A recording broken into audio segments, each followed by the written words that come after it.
আল্লাহ রাসূল সাল্লাল্লাহু আলাইহি ওয়াসাল্লাম একবার ওয়াজ করতেছেন, সহিহ বুখারীর বর্ণনা। আল্লাহর হাবিব সাল্লাল্লাহু আলাইহি ওয়াসাল্লাম বললেন, ইন্না মিনা শাজারি শাজারা, এক ধরনের গাছ আছে, লা ইয়াসকুতু ওয়ারাকুহা, যেই গাছের পাতা কোনোদিন ঝরে না, পাতা পড়ে না, একটা গাছ আছে। মাসালুহা কামাসালিল মুসলিম, এই পাতার দৃষ্টান্ত মুসলিমের দৃষ্টান্ত একই। হাদ্দিসুনি মাহিয়া, দেখি তো কোন সাহাবী বলতে পারে এটা কোন গাছ। আল্লাহর হাবিব বললেন, এমন একটা গাছ আছে যেই গাছের কোনো পাতা ঝরে না। এই পাতার দৃষ্টান্ত, গাছের দৃষ্টান্ত, মুমিনের দৃষ্টান্ত একরকম। ফাহাদ্দিসুনি মাহিয়া, কে আছো বলতে পারো এটা কোন গাছ? কেউ পারে না। সাহাবারা মনে করছে এটা মরুভূমির কোন একটা গাছ হবে। কেউ বাড়ির পাশে যে খেজুর গাছ আছে এটা খেয়াল করে নাই, সবাই চলে গেছে অন্য গাছের দিকে। ক্যাকটাস, গুলমলতা, মরুভূমির রেয়ার যে গাছগুলো আছে, দুর্লভ দুষ্প্রাপ্য গাছগুলো, তারা এক একজন একটার পর নাম বলতে আরম্ভ করলো। আল্লাহ রাসূল সাল্লাল্লাহু আলাইহি ওয়াসাল্লাম বললেন হয় নাই, একজন বলে একটা, আল্লাহর হাবিব বললেন হয় নাই। সবশেষে কেউ যখন পারে না, আল্লাহ রাসূল সাল্লাল্লাহু আলাইহি ওয়াসাল্লাম বললেন, ইন্নাহা আন-নাখলা, এটা খেজুর গাছ। এটা কি গাছ? সবাই বলেন, কি গাছ? খেজুর গাছ। কেউ পারে নাই। ওয়াজ শেষ, নসিহত শেষ, সবাই বাড়ি ফিরে যাচ্ছে। সাইয়েদনা ওমরে ফারুক রাদিয়াল্লাহু তাআলা আনহু, উনি ওনার ছেলে আব্দুল্লাহ ইবনে ওমরকে নিয়ে যাচ্ছে। আব্দুল্লাহ ইবনে ওমর হঠাৎ করে বললেন, আব্বা, আল্লাহ রাসূল যখন জিজ্ঞেস করেছিল এটা কোন গাছ, আমি কিন্তু জানতাম এটা খেজুর গাছ, আমি কিন্তু জানতাম। ওমর ফারুক বললেন, বলো নাই কেন? আব্দুল্লাহ ইবনে ওমর বলেন, আব্বা, আপনি পারেন না, আমার চাচা আবু বকর পারে না, মুরব্বী সাহাবারা কেউ পারে না, আমি মাঝখান দিয়ে কেমনে বেয়াদবি করি? সুবহানাল্লাহ পড়বেন না? ওমরে ফারুক বললেন, বলো কি, তুমি যদি আজকে বিশ্বনবীর সামনে উত্তরটা দিতে পারতা, আমার ছেলে উত্তর দিতে পেরেছে, এটা জেনে আমার বুকটা এত বড় হয়ে যেত। ও আব্দুল্লাহ, কেন তুমি বললা না? আজকে কেউ প্রশ্নের উত্তর করতে পারে নাই, তুমি যদি বিশ্বনবীর সামনে দাঁড়িয়ে প্রশ্নের উত্তর করতে পারতা, আমার বুকটা এত বড় হয়ে যেত। কেন বললা না? তুমি বললে আমি বড্ড খুশি হয়ে যেতাম। সুবহানাল্লাহ পড়েন। তার মানে মাঝে মাঝে জুনিয়ররা সিনিয়রদেরকেও হার মানায় দেয়, এরকম আছে না নাই? এজন্য পরামর্শ করবেন, অবশ্যই পরামর্শ করবেন। সাইয়েদনা ওমরে ফারুক যখন খলিফা, তিনি মুরব্বীদের মিটিং এ একটা ছোট্ট বাচ্চাকে রাখতো, অল্প বয়স্ক এক সাহাবী, ওই সাহাবীর নাম আব্দুল্লাহ ইবনে আব্বাস রাদিয়াল্লাহু তাআলা আনহু।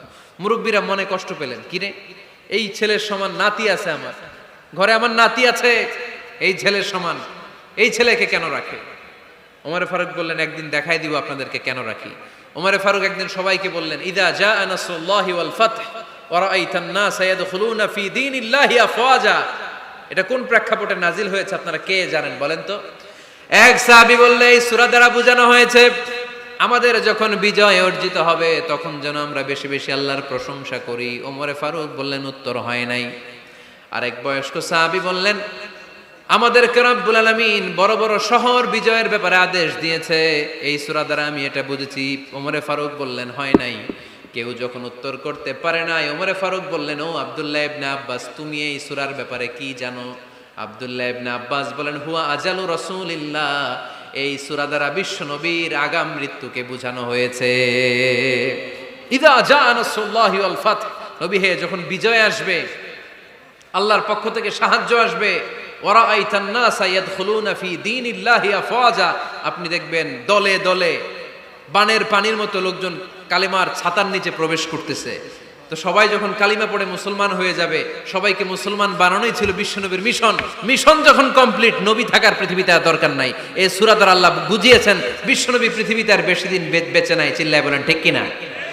ওমরে ফারুক ডেকে বললেন, আব্দুল্লাহ, মারহাবা, মারহাবান বিকা ইয়া আব্দুল্লাহ ইবনে আব্বাস, ও আব্দুল্লাহ ইবনে আব্বাস, মাশাআল্লাহ তাবারাকাল্লাহ, কেউ সঠিক উত্তর না দিতে পারলেও তুমি সঠিক উত্তর দিয়েছো। তুমি এই সূরার ব্যাপারে যতটুকু জানো আমিও জানি ততটুকু, পড়েন সুবহানাল্লাহ।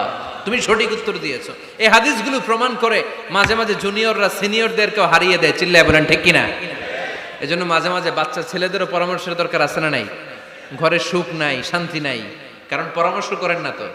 আব্বা আম্মার পরামর্শ নেন, স্ত্রীদের পরামর্শ নেন, ছেলে মেয়েদের পরামর্শ নেন। গুরুত্বপূর্ণ সিদ্ধান্ত নেওয়ার আগে পরামর্শ করে সিদ্ধান্তগুলো নেওয়ার দরকার আছে না নাই? পরামর্শ করে ফ্যামিলি মিটিং এ যদি আমরা সিদ্ধান্ত নেই, ওই সিদ্ধান্তে বরকত দিবে কে? আওয়াজ করে বলেন, ওই ঘরটারে বরকতময় করে কে? কয়টা গেল? 7টা। 8 নাম্বার হচ্ছে, প্রত্যেকটা ঘরে এক একটা পারিবারিক পাঠাগার গড়া চাই, ফ্যামিলি লাইব্রেরি। কার কার ঘরে পারিবারিক পাঠাগার আছে দেখি সুজানগরে? মাশাআল্লাহ, মাশাআল্লাহ পড়েন, আওয়াজ করে পড়েন মারহাবা। যাদের ঘরে নাই তাদের ঘরে একটা পাঠাগারের দরকার আছে না নাই? একটা শোকেস বানাবেন, ওখানে ইসলামী বইগুলো রাখবেন, ইসলামী সাহিত্যগুলো রাখবেন, তাফসিরগুলো রাখবেন, হাদিসের বইগুলো রাখবেন। একটা পারিবারিক পাঠাগারের দরকার আছে না নাই? কোরআনের প্রথম আয়াত হয়েছে পড়ো। কোরআনের প্রথম আয়াত কি? আল কোরআনের প্রথম বাণী পড়ো, আল হাদিসে নবীর কথা পড়ো। আল কোরআনের প্রথম বাণী পড়ো, আল হাদিসে নবীর কথা পড়ো। পড়ে পড়ে শেখো, শিখে শিখে তুমি তোমার নিজের জীবন গড়ো। ইকরা বিসমি রাব্বিকাল্লাযী খলাক, খলাকাল ইনসানা মিন আলাক। ইকরা ওয়া রাব্বুকাল আকরাম আল্লাযী আল্লামা বিল কলম, আল্লামাল ইনসানা মা লাম ইয়ালাম। পড়েন সুবহানাল্লাহ। পড়ো তোমার প্রভুর নামে যিনি তোমায় শিখিয়েছেন। Read in the name of your Lord who has created. পড়ো, পড়ার কোনো বিকল্প নাই, আপনার পড়তেই হবে। বেঁচে আছেন পড়েন, সুস্থ তো পড়েন, অসুস্থও পড়েন, মরে যাচ্ছেন তখনও পড়েন, পড়তে পড়তে মরেন। ও মিয়া, মরার সময় পড়ার দরকার আছে না নাই? মরার সময় পড়বেন লা ইলাহা ইল্লাল্লাহ মুহাম্মাদুর, এটা না পড়লে হবে? তার মানে মরার সময়ও পড়তে হবে। চিল্লায় বলেন ঠিক কিনা? তাহলে সুখী, সমৃদ্ধ, আলোকিত একটা পরিবার গড়ার 8 নম্বর পয়েন্ট হচ্ছে একটা ফ্যামিলি লাইব্রেরি। প্রত্যেকটা ঘরে শান্ত যেন নেই, যে আমাদের প্রত্যেকের ঘরে আমরা যেন ছোট্ট করে একটা পাঠাগার বানাই। ওখানে যেন বিভিন্ন ধরনের বই, বিভিন্ন ধরনের বইয়ের কালেকশন রাখি। বই কিনুন, বই পড়ুন, প্রিয়জনকে বই উপহার দিন। বই কিনে কেউ কোনোদিন দেউলিয়া হয় নাই, ঠিক কিনা? পড়তে রাজি আছেন তো? এই যে কোরআনের বঙ্গানুবাদ পাওয়া যায় না এখন, কথা বলেন। স্মার্টফোন আছে কার কার দেখি? হ্যাঁ, কারা কারা স্মার্ট দেখি? হাজার হাজার স্মার্ট, মাশাআল্লাহ। এই স্মার্টফোনের ভেতরে আল কোরআন নামে বাংলায় কোরআনের একটা অ্যাপস পাওয়া যায়। কথা বলেন, পাওয়া যায় কি যায় না? আজকে থেকে এই অ্যাপসটা ডাউনলোড করে প্রতিদিন 1 আয়াত, 2 আয়াত, 3 আয়াত করে পড়া শুরু করে দেন। বাঁচতে হলে পড়তে হবে, বাঁচতে হলে জানতে হবে, ঠিক কিনা? এই স্লোগান আমাদেরকে শিখায়। এই স্লোগান তো আল্লাহ, এই স্লোগান দিয়েই তো আল্লাহ কোরআন শুরু করছে। ইকরা বিসমি রাব্বিকাল্লাযী খালাক। বাঁচতে হলে জানতে হবে, বাঁচতে হলে পড়তে হবে, পড়ার কোনো বিকল্প নাই। আওয়াজ করে বলেন ঠিক কিনা? সুজানগরের ভাইয়েরা, মোবাইলের অ্যাপসের ভেতরে আমরা কোরআন রাখতে রাজি আছি তো সবাই? হাদিসের অ্যাপস ডাউনলোড করতে রাজি আছি তো? বাস রাজি আছি, ডাউনলোড করে রাইখা দেবো, আর কেউ পড়বো না নাকি? হ্যাঁ, প্রতিদিন একটা আয়াত হলেও যেন আমরা পড়ি। আল্লাহ যা বলা দরকার সব বলে দিয়ে গেছে, নতুন করে আর কিছু বলবে না। আমরা যেন পড়াশোনা করি, আমরা যেন একটা পাঠাগার বানাই। আবারও কখনো আসার সুযোগ হলে আমি জিজ্ঞেস করবো, যদি আমার মনে থাকে, যে আপনাদের পাঠাগার আছে কার কার ঘরে। সেদিন সবার হাত তুলতে হবে। এমনি পারা যাবে তো? আল্লাহ তুমি তৌফিক দাও। এজন্য একা একা সিদ্ধান্ত নেবেন না, নারীদের কাছ থেকেও পরামর্শ নেবেন। আল্লাহর হাবিব সাল্লাল্লাহু আলাইহি ওয়াসাল্লাম নারীদের পরামর্শের গুরুত্ব দিয়েছেন। মাঝে মাঝে জুনিয়রদের পরামর্শ নিতে হয়, ছোট্ট বাচ্চাদের পরামর্শ নিতে হয়। ছোট্ট বাচ্চাদেরকে বোকা মনে করবেন না, ছোট্ট ছেলে মেয়েদেরকে বোকা ভাববেন না, ওদের মাথায় বুদ্ধি আছে। মাঝে মাঝে জুনিয়ররা সিনিয়রদেরকে হারায় দেয়, আছে না নাই? আল্লাহর হাবিব সাল্লাল্লাহু আলাইহি ওয়াসাল্লামের একটা বৈশিষ্ট্য ছিল, তিনি কিছু খেলে খাওয়ার পরে বন্টন করলে কোন দিক দিয়ে করতেন? আওয়াজ করে বলেন না। ডান দিক থেকে। একবার তিনি দুধ খেলেন, দুধ খেয়ে বন্টন করবেন, কিন্তু ডান দিকে দাঁড়িয়ে ছিল একটা ছোট্ট ছেলে, আর বাঁ দিকে মুরব্বী সাহাবারা। আল্লাহর হাবিব সাল্লাল্লাহু আলাইহি ওয়াসাল্লাম এই ছোট্ট ছেলের কাছ থেকে অনুমতি চাইলেন। তার মানে ছোট্টদেরও পরামর্শের দরকার আছে না নাই?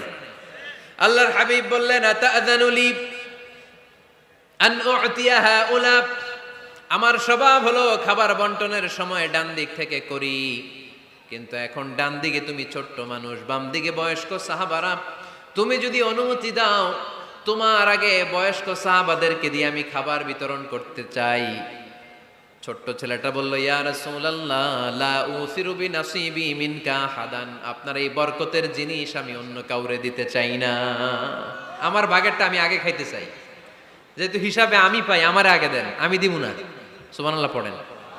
সে যেহেতু রাজি হয় নাই, আল্লাহ রাসূল সাল্লাল্লাহু আলাইহি ওয়াসাল্লাম দিতেও পারে নাই। আল্লাহর হাবিব সাল্লাল্লাহু আলাইহি ওয়াসাল্লাম দুধের পেয়ালাটা মুরব্বিদের হাতে না দিয়ে ছোট্ট বাচ্চার হাতে তুলে দিয়েছে। চিল্লায় পড়েন আল্লাহু আকবার।